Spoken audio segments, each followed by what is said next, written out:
Hello. Yeah, you guys can go ahead and start your panel. This is the only totally online panel in the conference. Every other ones are hybrid. So go ahead and start.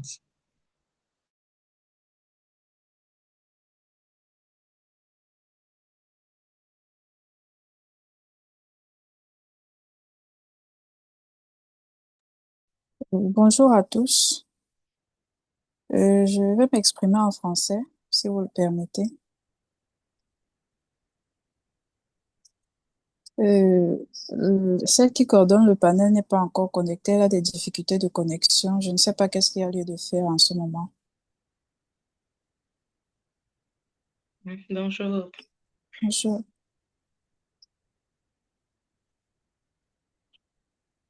Hello. Hi.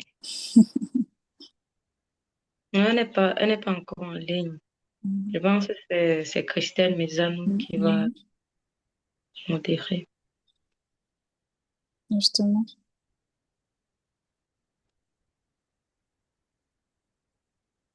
Euh, je vais essayer de la contacter.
Je n'arrive malheureusement pas à la voir.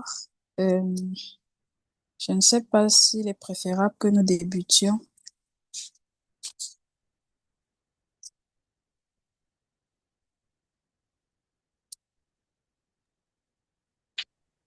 Et pour le moment, nous ne sommes que deux. Il faut qu'on commence. Il faut qu'on commence. Hmm.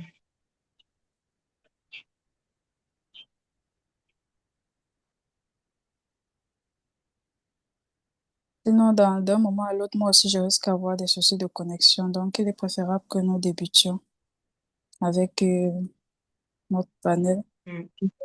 Voilà. Bien, OK. bonjour à tout le monde et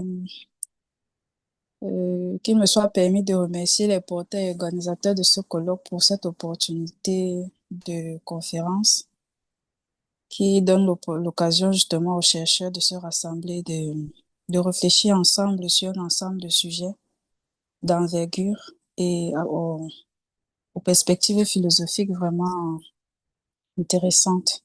En attendant que les autres membres du panel nous rejoignent, je rappelle que le panel est intitulé ainsi qu'il suit African Feminist Philosophy. Donc, en lieu et place de Christelle Mesano de l'Université de Chang, je vais débuter à officier en attendant qu'elle nous rejoigne. Donc, je vais donner la parole à, à Madame Christelle Sade et Mélie pour qu'elle nous présente sa communication suite à elle, je présenterai aussi la substance de ma communication intitulée Femmes, philosophie et gouvernance inclusive en Afrique. Christelle, you have the floor.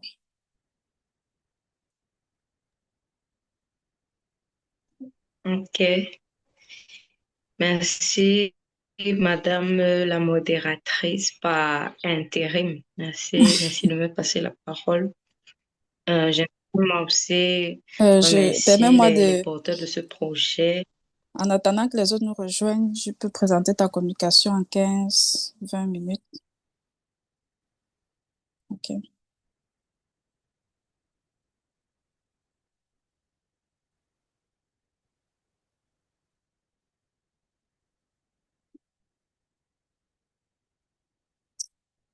Allez, on dirait qu'elle aussi elle a un problème de connexion.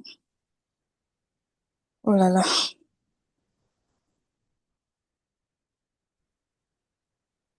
Allô, Christelle, est-ce que tu m'entends?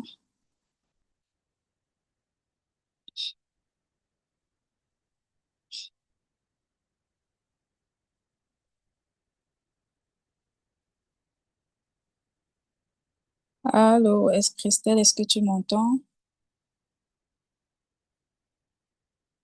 Oh là là.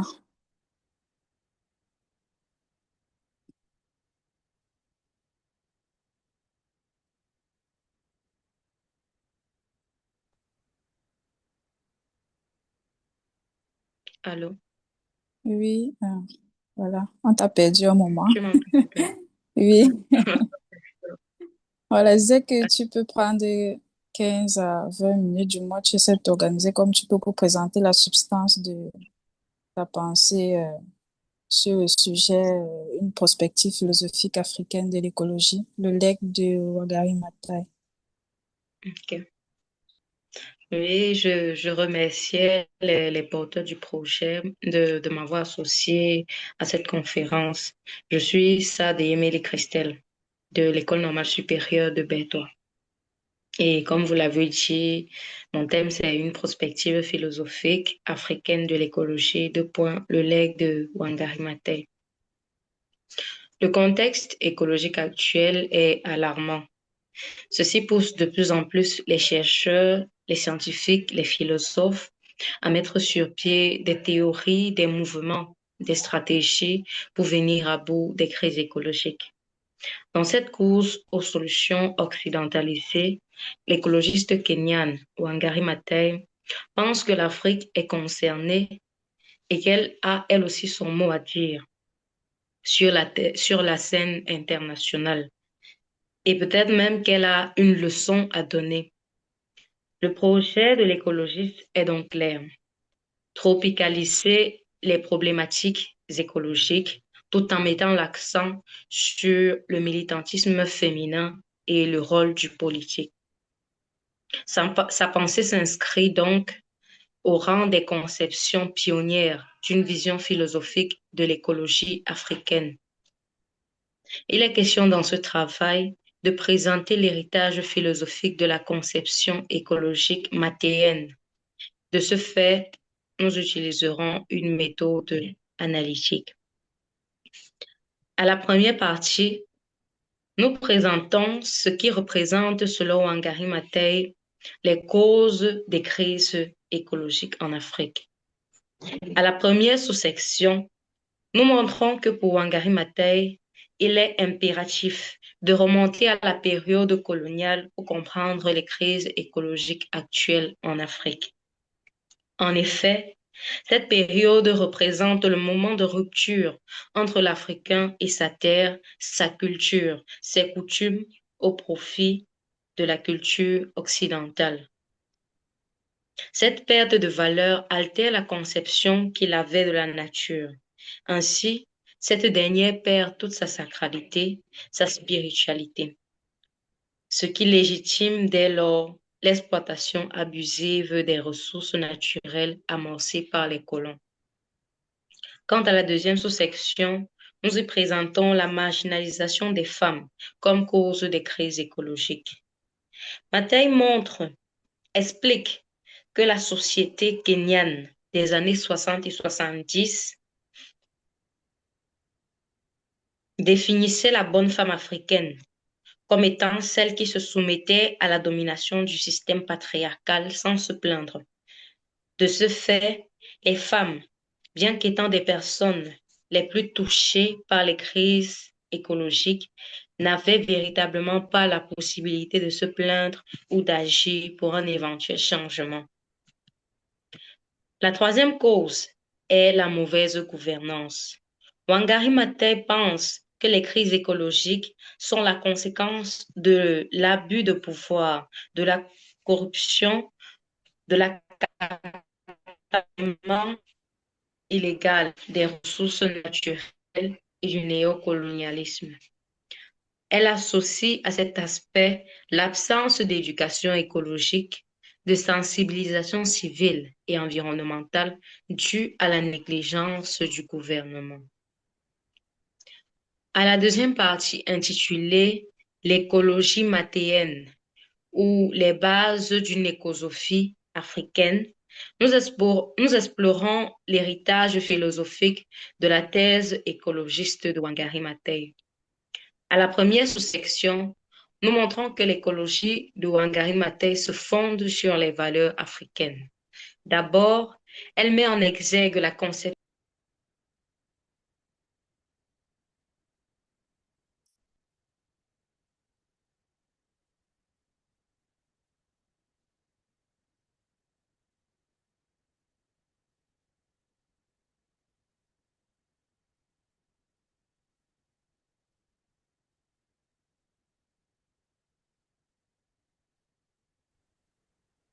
Oh là là, on dirait qu'elle nous... Oh là là. Allô, Oui, ça va, on t'a perdu un moment encore. En tout cas, on te suit. allô. Oui, nous te suivons. On t'a perdu un moment. Tu parlais de l'exploration de l'héritage philosophique de la thèse écologiste de Allô? Wangari Maathai. Ah, ah oui. Je dis à la deuxième partie intitulée L'écologie mathéenne ou les bases d'une écosophie africaine, nous explorons l'héritage philosophique de la thèse écologiste de Wangari Maathai. À la première sous-section,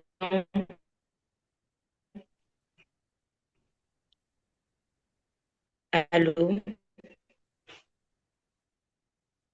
Vas-y, nous t'écoutons.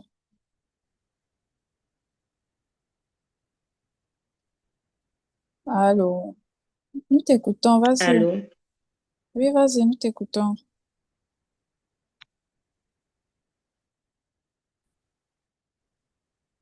allô.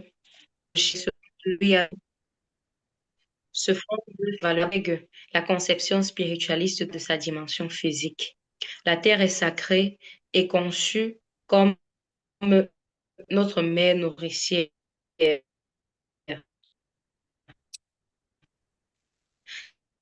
celle vis-à-vis de laquelle nous ressentons un sentiment d'appartenance par an, un état exploité. Elle est un trésor précieux dont nous devons prendre soin. Aussi, l'écologie de Mattei s'appuie sur la solidarité, mettant ainsi l'accent sur la vision communautaire et holistique de l'écologie. De plus, elle valorise les habitudes et les savoirs autochtones. Elle invite à adopter le mode de vie sain qui prévalait à la période précoloniale et valorise la notion de liée à la forte industrie, titulée Wangari Maathai, ou la pionnière de l'écoféminisme africain. Nous montrons que la vision écologique mathéenne est indissociable de la lutte pour les droits des femmes. Elle établit un lien, elle établit un lien direct entre l'oppression des femmes et la destruction de la nature. Avec le Green Belt Movement, elle a fait des femmes des grandes agentes du reboisement et de la préservation des écosystèmes, valorisant ainsi les savoir-faire féminins. Elle leur donne non seulement un rôle écologique, mais aussi une voix politique, une autonomie économique et une reconnaissance sociale. Cette démarche matéenne est donc l'un des fondements de l'écoféminisme africain. Enfin, la troisième sous-section porte sur la responsabilité politique et collective. Dans la résolution des crises écologiques, Wangari Maathai invite à la responsabilisation du gouvernement.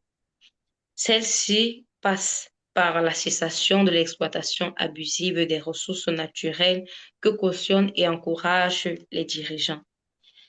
Les politiques doivent rompre avec le modèle de gestion des colons pour adopter un modèle écolo-responsable qui devra déboucher sur des actions concrètes. Cette vision permettra non seulement de protéger l'environnement, mais aussi d'établir une justice sociale. Toutefois, cette responsabilité n'incombe pas qu'à la sphère politique. Elle est aussi l'apanage de tous les citoyens. Tout le monde devrait donc développer une conscience écologique et passer à l'action, car, comme elle le disait d'un ton enjoué aux femmes rurales, on n'a pas besoin de diplôme pour protéger l'environnement. Il y a donc l'idée d'une responsabilité collective dans la thèse de l'écologiste kenyane. À la troisième et dernière partie, nous présentons le Green Belt Movement, fondé par Wangari Maathai comme un tremplin idéologique. Ce mouvement a pour objectif principal de parvenir à la gestion efficace, durable et équitable des ressources naturelles. Plus qu'un mouvement, il véhicule une idéologie. Voilà pourquoi elle écrit: peu à peu, la ceinture verte ne sème plus uniquement des arbres, mais aussi des idées. Le Green Belt Movement est d'abord un symbole d'émancipation africaine. En effet, il représente l'un des premiers mouvements écologiques africains qui se sont internationalisés. Ainsi, il est donc expression de l'autonomisation de l'Afrique sur la scène internationale. Voilà pourquoi elle écrit: l'Afrique redorait enfin son blason et tous ceux qui avaient participé à l'aventure pouvaient fièrement proclamer que Ceinture Verte était un exemple de dynamisme de l'Afrique. Ensuite, ce mouvement inspire une résilience politique. Il est un acte de résistance politique en contexte autoritaire. Dans un Kenya dirigé à l'époque par un régime autoritaire, planter des arbres était un acte hautement subversif. En reboisant des terres dégradées, Maathai dénonce la mauvaise gouvernance, la corruption, l'injustice sociale et l'inaction de l'État face à la déforestation. Le Green Belt Movement est aussi un puissant symbole de leadership féminin en Afrique et même dans le monde. Il fonde l'écoféminisme africain.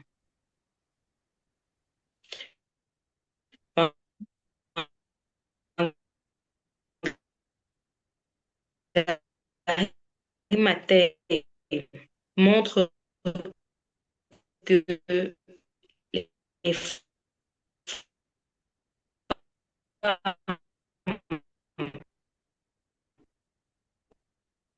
ont la capacité de mobiliser les communautés, de transformer le système patriarcal et autoritaire à travers la plan des arbres.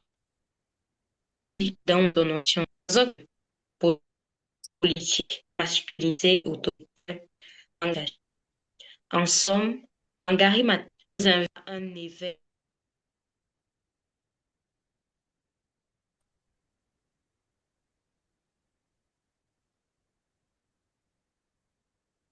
Allô? Oui, nous t'écoutons, t'entendons. Ok. Avec un peu de... En somme, Wangari Maathai nous invite à un éveil à la fois écologique, philosophique, politique et social. Sa conception jette les bases d'une écologie philosophique africaine fondée sur la conception spiritualiste, holistique et communautaire de l'écologie, sur l'écoféminisme, la responsabilité politique et la responsabilité collective. Nous vous remercions pour votre remarquable attention. Euh, merci, Estelle, pour ta présentation. Bien qu'on ait été perturbé par des problèmes de connexion, nous te remercions pour la quintessence de ton travail, qui, je le rappelle, portait sur la prospective philosophique africaine de l'écologie, un legs de Wangari Maathai.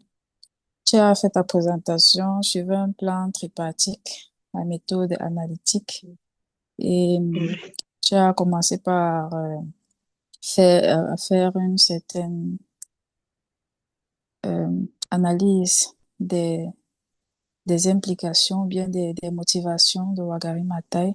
Tu as parlé de l'impérativité de remonter à la période coloniale pour comprendre le moment de rupture de l'Afrique, de la marginalisation comme source de crise écologique et du fait que les crises écologiques sont le fruit de la malgouvernance et de ses avatars. Et nous te remercions donc pour ta brillante présentation. Je vais de ce part entamer C'est moi qui vous directement avec la mienne, étant donné que Christelle n'est toujours pas présente et que les autres non plus ne sont pas là. Donc, remercie. je suis scolastique bilingue Oumran Tahadoum de l'école normale de Yaoundé. Qu'il me soit permis une fois de plus de remercier les porteurs et organisateurs de ce colloque. Ma communication porte sur le thème suivant: Femmes, philosophie et gouvernance inclusive en Afrique. L'intersection de la philosophie, du genre et de la gouvernance en Afrique constitue un espace critique où s'articulent les défis conceptuels et pratiques majeurs, notamment dans le cadre de la décolonisation des savoirs et de la construction d'une gouvernance éthique et inclusive. À travers les figures emblématiques de Tanela Boni, philosophe et essayiste, de Wangari Maathai, écologiste et prix Nobel de la paix, nous entendons par cette réflexion répondre à la question de savoir quelles sont les contributions spécifiques des femmes philosophes africaines, à l'instar de celles dont je viens de citer les noms, à la promotion d'une gouvernance qui place l'éthique et l'inclusion au cœur des préoccupations, au cœur de ces préoccupations. Il s'agit notamment d'interroger les apports des femmes africaines à la transformation des paradigmes gouvernementaux ancrés dans une double démarche de réflexion philosophique et d'action pragmatique relevant d'une éthique féminine articulant inclusion, responsabilité et justice sociale. Le concept de gouvernance inclusive est ici interrogé sous ses dimensions politiques, environnementales et culturelles, avec une attention particulière à la manière dont ces expériences des femmes réorientent les cadres traditionnels du pouvoir en faveur d'une participation que l'on pourrait dire équitable et d'une justice intergénérationnelle. Vous l'aurez donc compris, il est question ici de répondre à deux questions principales. Comment les femmes philosophes africaines contribuent-elles à la redéfinition des modèles de gouvernance en Afrique et en quoi leur réflexion Allô? offre une alternative au cadre dominant de la pensée politique et éthique? Notre démarche sera donc analytique et démonstrative. Mon propos sera structuré sur un plan tripartite. D'abord, je parlerai de la critique des paradigmes dominants de la gouvernance. Ensuite, de l'éthique féminine comme vecteur d'un modèle gouvernemental alternatif. Enfin, de la gouvernance écologique comme justice intergénérationnelle. Et je pourrais alors à ce moment faire une conclusion empreinte de perspective. Mesdames et messieurs, chers collègues, la gouvernance en Afrique reste l'un des champs de bataille contemporains où se jouent des luttes pour la justice, pour la reconnaissance et pour l'inclusion. Dans un contexte postcolonial encore marqué par des inégalités structurelles et des paradigmes politiques souvent hérités de l'ère coloniale, les voix féminines en particulier, celles des philosophes africaines, portent une parole critique et fondamentalement transformatrice. C'est à l'intersection de la philosophie et du genre et de la gouvernance que s'inscrit donc ma réflexion. En ce qui concerne la critique des paradigmes dominants de la gouvernance, je tiens à rappeler que historiquement, la gouvernance africaine post-indépendance a souvent reproduit des logiques de pouvoir verticales, centralisées et masculines, peu soucieuses de l'inclusion sociale. Le modèle dominant est encore aujourd'hui celui d'une gouvernance technocratique fondée sur des critères d'efficacité, de rentabilité au détriment de la participation des populations. Les femmes, quant à elles, y occupent souvent des rôles périphériques, marginalisés dans des cercles décisionnels. Voilà. Et cette exclusion n'est pas seulement politique, elle est aussi épistémologique. C'est ici qu'intervient Oyiranke Ewumi qui critique l'imposition des catégories de genre occidentales sur les sociétés africaines. Elle démontre ici que le patriarcat n'est pas universel et que certaines sociétés africaines traditionnelles reposaient sur des logiques matrilinéaires plus égalitaires. Sa critique appelle donc à repenser les fondements même de la légitimité politique. Elle remet radicalement en question l'universalité des catégories du genre en démontrant surtout que celles-ci sont le produit d'une construction occidentale projetée sur les sociétés africaines. Dans son ouvrage intitulé The Invention of Woman, elle soutient que la société Yoruba précoloniale, dans la société Yoruba précoloniale, autant pour moi, le genre tel qu'il était conçu en Occident comme une hiérarchie binaire entre hommes et femmes n'était pas un principe structurant. La hiérarchie sociale y était plutôt fondée sur l'ancienneté ou sur le statut ou sur la fonction, indépendamment donc du sexe biologique. Ce n'est qu'avec la colonisation et notamment à travers l'imposition du droit, du christianisme, des institutions européennes que la division genrée, à ses yeux, a été introduite et naturalisée. Oyewumi donc parle ici d'une véritable invention de la femme dans le contexte africain, soulignant ainsi le caractère artificiel et importé de cette catégorie. Sa critique engage ici, j'ai envie de dire, une réflexion plus large sur la nécessité de décoloniser les savoirs et de repenser les théories féminines à partir des épistémologies africaines. C'est aussi le lieu de rappeler qu'elle fait ce qu'on appelle une vigilance critique face aux modèles occidentaux qui prétendent à l'universalité tout en effaçant la diversité des réalités locales. Kiro, pour sa part, va plus loin, elle ira plus loin en faisant un plaidoyer pour la réhabilitation des valeurs et des structures matrilinéaires africaines, non pas comme retour à un passé idéalisé, mais comme levier pour penser une gouvernance alternative, inclusive et déhiérarchisée. Elle prolonge et approfondit ici la critique de Oyewumi en insistant sur la richesse des traditions matrilinéaires africaines, longtemps ici dévalorisées par le prisme patriarcal colonial. À ses yeux, ces structures matrilinéaires présentes dans nos nombreuses sociétés africaines précoloniales incarnaient des formes de gouvernance fondées sur la coopération, l'inclusion et l'équilibre des pouvoirs.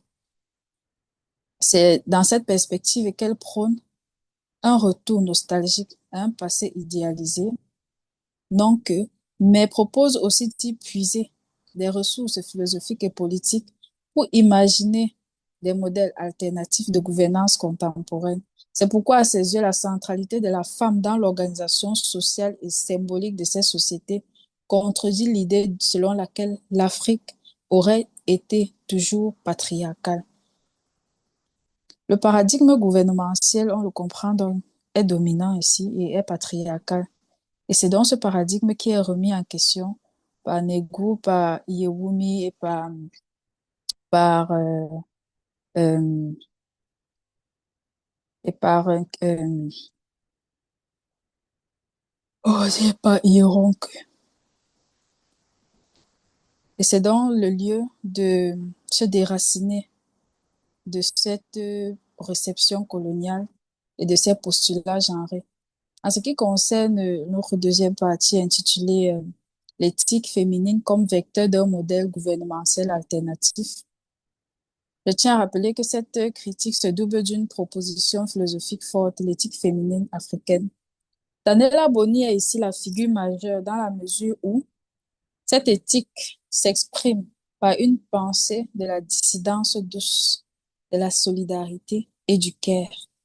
Dans ses essais comme dans ses poésies, Daniela Boni déploie une philosophie de la résistance, sensible aux blessures de la mémoire coloniale et attentive aux invisibles de la société.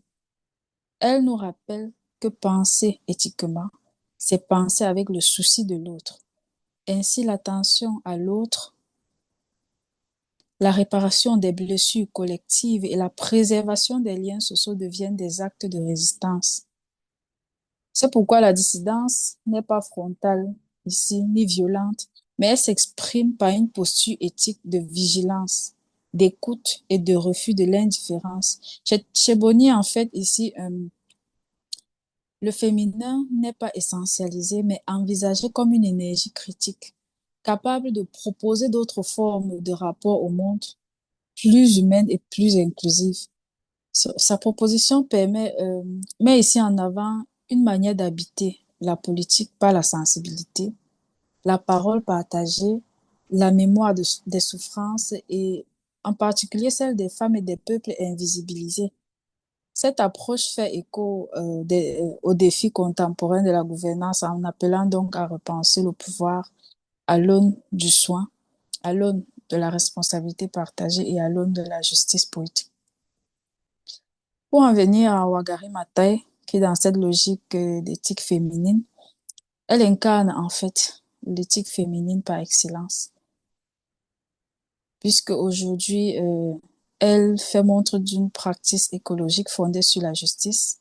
Son action avec comment on appelle, le Green Belt Movement n'est pas qu'environnementale.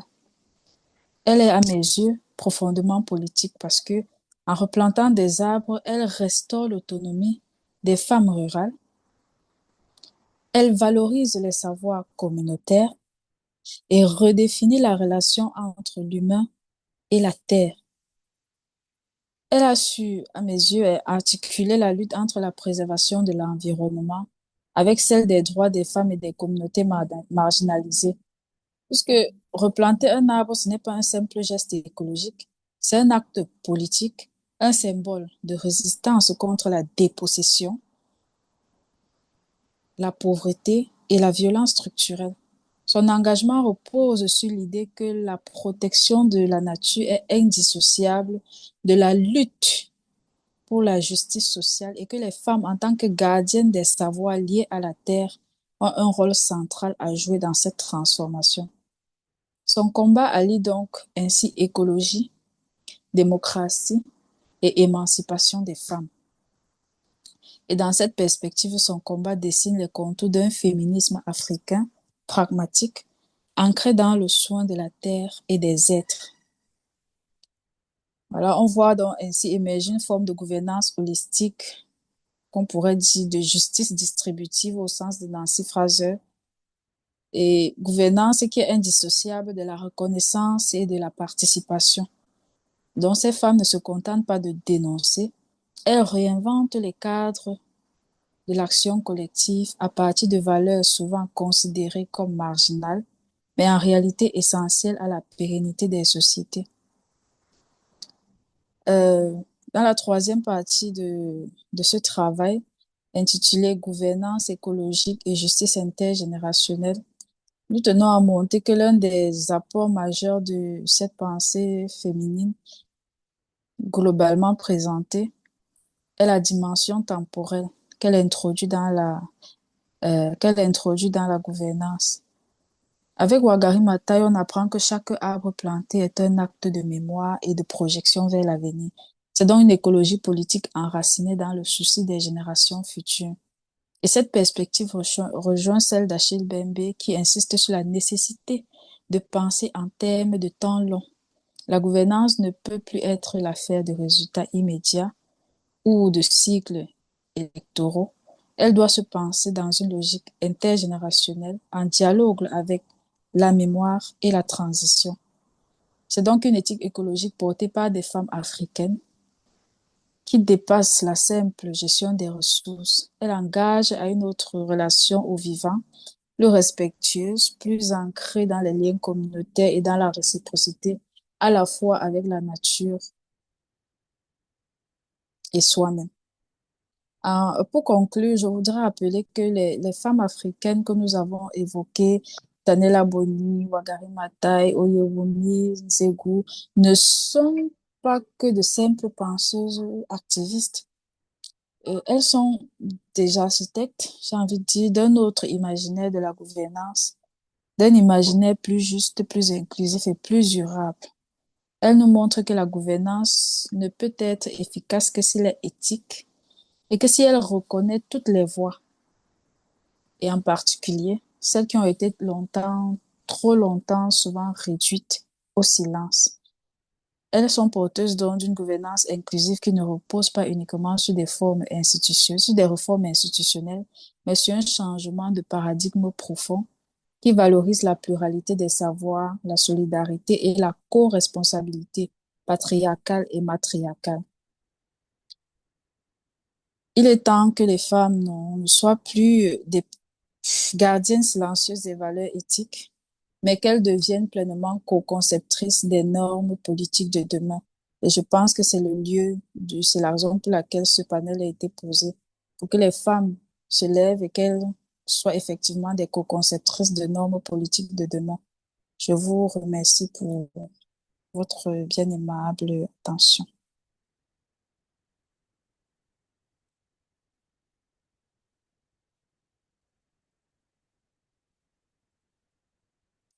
Je ne sais pas si je suis seule. Christelle, tu es encore là? Je suis là, je suis là, je suis là. Ok. J'étais avec beaucoup de choix. J'ai trouvé cela intéressant, original aussi. Je te remercie. Je ne sais pas si je dois faire aussi un briefing, vu que je ne suis pas modératrice. Ben, nous sommes toutes les deux. On va plutôt partir pour un échange, puisque nous ne sommes que toutes les deux et que apparemment je ne vois pas de participants, de spectateurs. On va plutôt partir pour un petit échange et suite à quoi on va se séparer parce que moi aussi ma connexion va bientôt me lâcher. Ok. Voilà. Déjà, pardon, les noms des... J'ai pas bien écouté les noms des philosophes dont tu as parlé là. Bon, j'ai parlé de Tanela Boni, qui est Mm, philosophe essayiste. J'ai parlé de Wangari Maathai, qui est un auteur de référence. mhm, J'ai parlé de Oyewumi, Oyewumi. J'ai parlé mm, de Kiro Zegu. Bon, Zegu, c'est Nzegwu. Voilà. Ce sont les mm. principales que j'ai évoquées ici. Bon, Ok, merci. je t'en prie.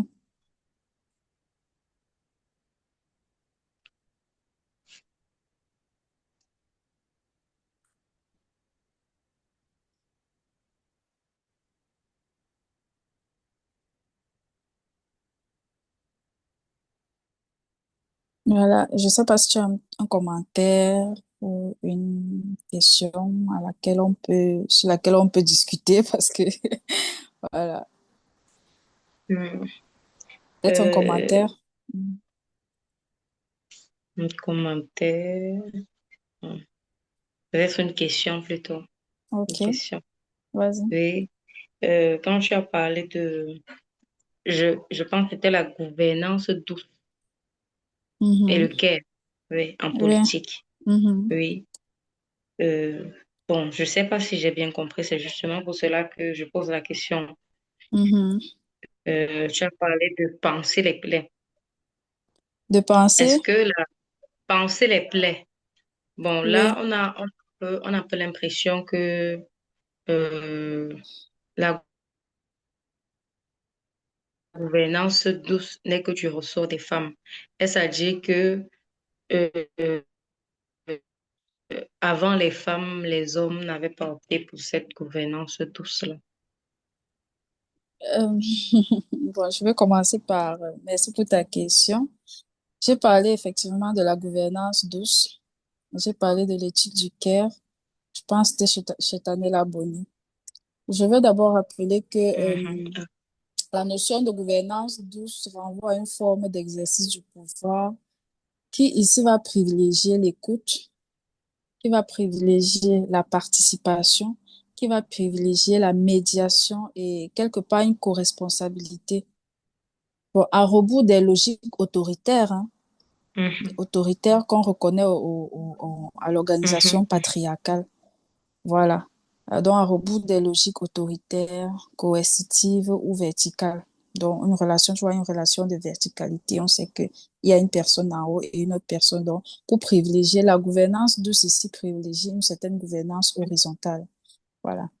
Elle trouve donc un écho fécond dans l'éthique Mhm. du Caire, dans la mesure où, comme pensait, comment on l'appelle, Johan Tronto, si je ne me trompe pas, il y a bon, Johan Tronto a travaillé avec Tanela Boni. Si ma mémoire est bonne, mais parce que j'ai lu, si ma mémoire est bonne, dans le care ou souci de l'autre valorise les pratiques souvent invisibilisées. Bon, je veux dire l'attention, le soin, l'empathie, l'interconnexion, comme fondement d'une éthique politique plus humaine. Parce qu'on se dit, dans cette perspective, que les femmes sont rassembleuses, que les femmes sont soucieuses de conserver une Mhm. certaine relation plutôt que le régime patriarcal qui peut être considéré comme un certain régime d'imposition. Voilà. Donc, c'est dans cette perspective-là que j'ai essayé d'évoquer la gouvernance douce. Voilà. Et en rapport surtout avec la féminité ou bien un certain régime matriarcal qu'il faudrait nécessairement associer à la gouvernance patriarcale. Ok. Merci beaucoup. D'accord. Avec plaisir. Donc, c'est un peu l'essentiel de ce point. Mais sinon, bon, un autre commentaire ou une question. Sinon, Mhm. Pas et vraiment, mais disons que j'ai tu es jamais en eu. ligne ou tu es au Nigeria? Ah Tu non, as je pu suis te en ligne, déplacer. je suis au Cameroun, je suis au Cameroun, je suis Ok, à Bertois. ok. D'accord. Bah, j'ai noté quand tu faisais ta présentation. Excuse-moi, les dames. On laisse un peu, on laisse un peu le cadre amical. On parle scientifiquement. Quand vous faisiez votre présentation, j'ai relevé une petite préoccupation, quelque chose que j'ai pas bien compris. Je me demande Mhm. si on peut considérer que ma taille propose une forme spiritualité africaine fondée sur la relation entre la terre, les ancêtres et les communautés. Donc vraiment, est-ce qu'on peut considérer que chez elle, il y a une éco-spiritualité qui va relier cette anthropologie, qui va relier un peu, comment on va dire, bref, tu as compris ma question. Donc, une Ouais. éco-spiritualité qui va fonder la relation entre, euh, euh, comment je vais dire, entre la terre, les ancêtres et la communauté. Et, Oui. mm, oui, je dirais que il existe effectivement cette éco-spiritualité-là parce que quand elle veut montrer le rapport que l'Africain précolonial, parce que Mhm, c'est à ce retour-là qu'elle nous invite, quand elle veut mhm, montrer le rapport que l'Africain précolonial avait avec la terre ou alors mhm, avec toute la nature, elle part des mythes de chez eux pour montrer mhm, que, par exemple, l'arbre est le symbole de la vie. Elle part des mhm, mythes montrant comment le roi suprême des Kikuyu mhm, était, n'avait que des filles et celui-ci n'avait pas de fils. Il n'y avait personne pour épouser ses filles. Et il va Mhm. dans la forêt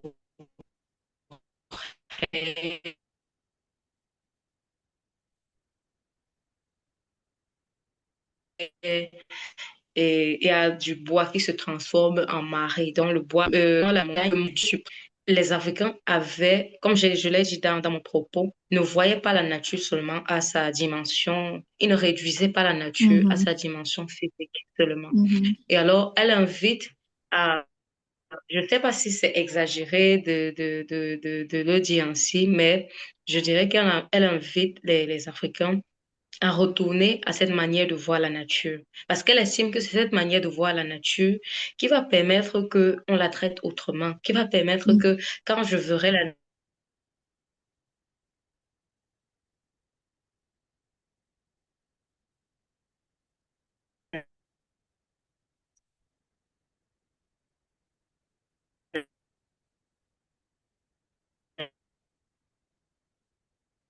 nature, quand je verrai peut-être une montagne, que je vois en elle, je sais pas, notre Dieu fondateur.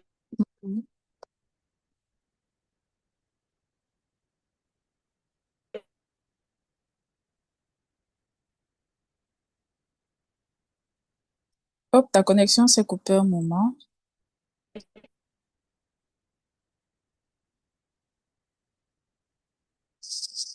Allô? Oh mon Dieu.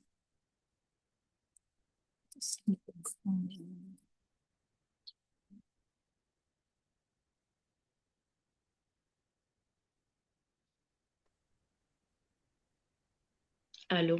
Allô, bienvenue.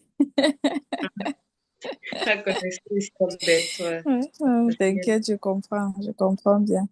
Donc, de ce que j'ai retenu, je sais pas si tu avais terminé avant que ta connexion ne se coupe, j'ai retenu qu'il y a une co-avancée, une corrélation ou comme une co-construction entre entre la Terre, les ancêtres. Donc, en fait, c'est comme une relation qu'on pourrait décrire.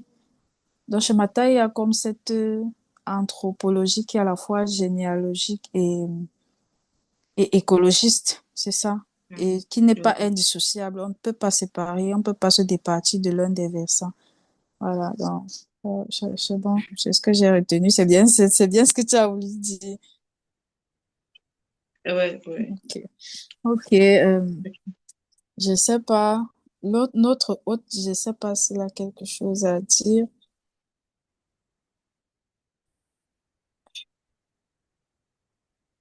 Please, I don't know if he's understanding us.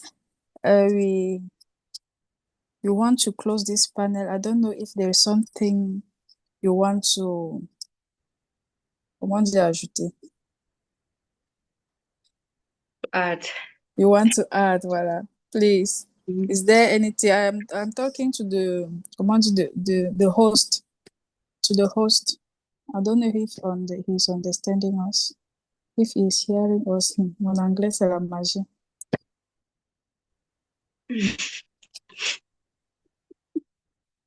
Bon, je sais pas. Il ne dit rien. Peut-être qu'on va donc clôturer avec le panel. Son, son micro, la vidéo, il a tout bloqué. Ok. Je vais lui laisser un message. Je me dis qu'on peut, je Pardon. dis qu'on peut clore. Ok. D'accord. Bon, quand j'aurai un peu de temps, donc je vais continuer à suivre les autres panels du moins. Je retourne d'abord à mon rôle de maman.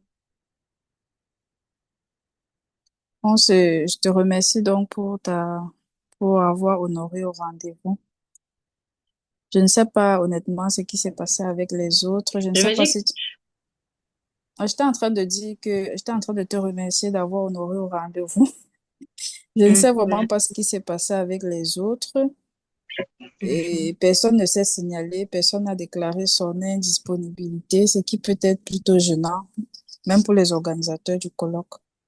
Et tu vois, au final, personne, je n'ai pas vu, les deux, trois personnes qui étaient connectées, spectateurs qui avaient au début, se sont finalement déconnectés.